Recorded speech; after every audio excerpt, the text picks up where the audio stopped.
It's time, ladies and gentlemen. Legend of Zelda Breath of the Wild will be coming soon, in about a couple hours. But before that, I just wanted to talk about Zelda in general. Now, I know my channel is mostly, Pokemon, but I do mention other games as well. I have had a really successful video in how to shield clip in Breath of the Wild.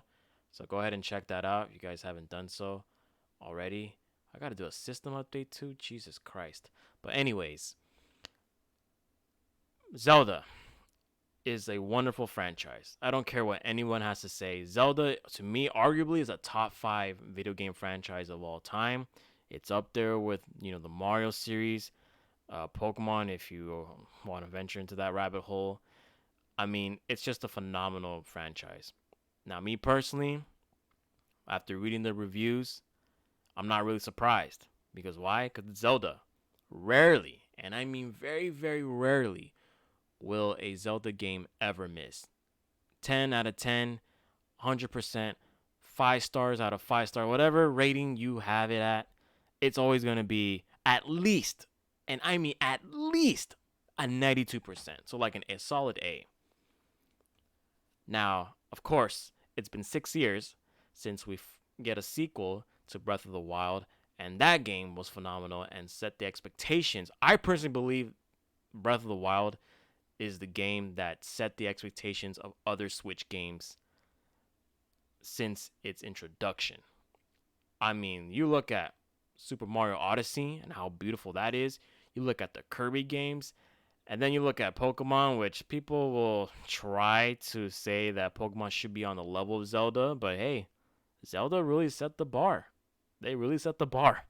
And I would not be surprised if this game ends up selling more copies than a lot of your favorite video games on the Switch. It's just that simple. Now, after playing Resident Evil 4 Remake, which is the most recent game that I've played and actually put in quite a bit of hours, I think I put in about 70, 80 hours because I've been playing it on different difficulties and New Game Plus, of course, and trying to get all the Platinum Trophy crap. Yeah, my expectation of video games are definitely high. I'm not going to buy a game that looks and doesn't work properly. And obviously, it has to be fun. Those are like the 3 criterias. It has to look good, it has to work good, and has to look good. So that's something that I've always want when it comes to a video game. And Zelda is going to be one of those games where you will never disappoint. I don't have my original Zelda game because I think I deleted it to make space on my micro SD card.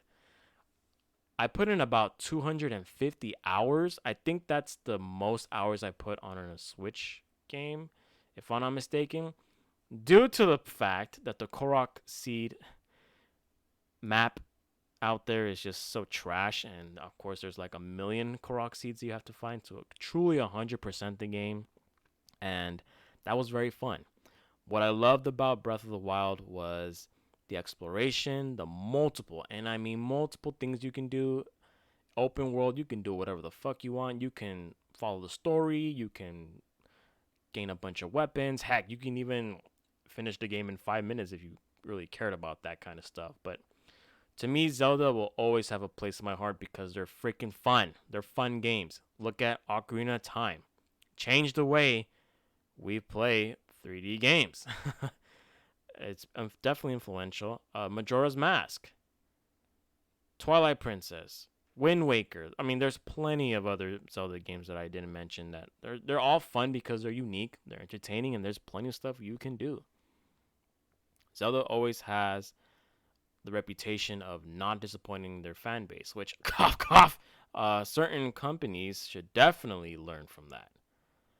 And also, as an interesting note, this is the first triple A title game on the Nintendo Switch that is $70. Yes, you heard that correctly. Because technically I did pay $70, but I did have the Nintendo coins, you get when you purchase games. So I got like $8 discount from it. So whatever. I don't really care. Money's not an issue for me. So that's something maybe Nintendo themselves are gonna be using this game as an experiment.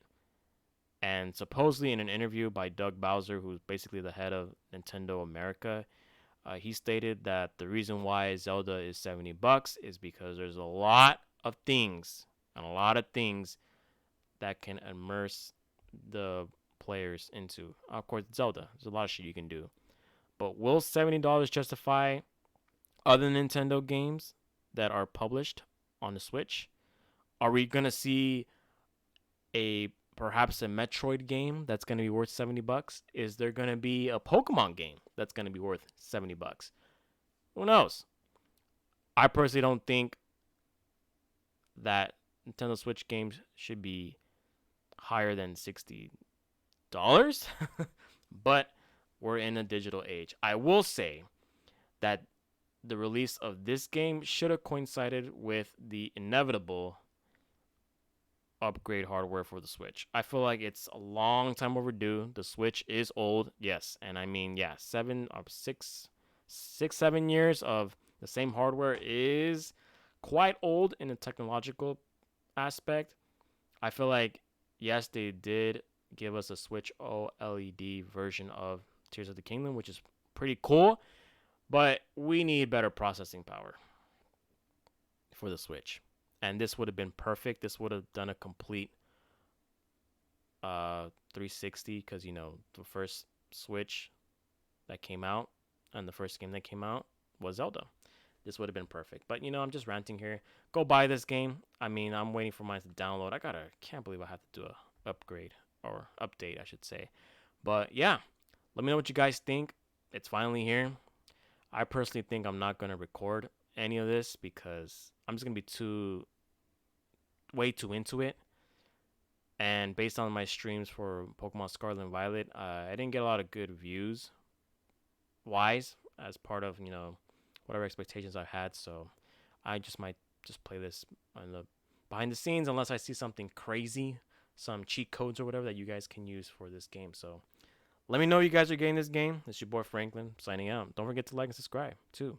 Peace.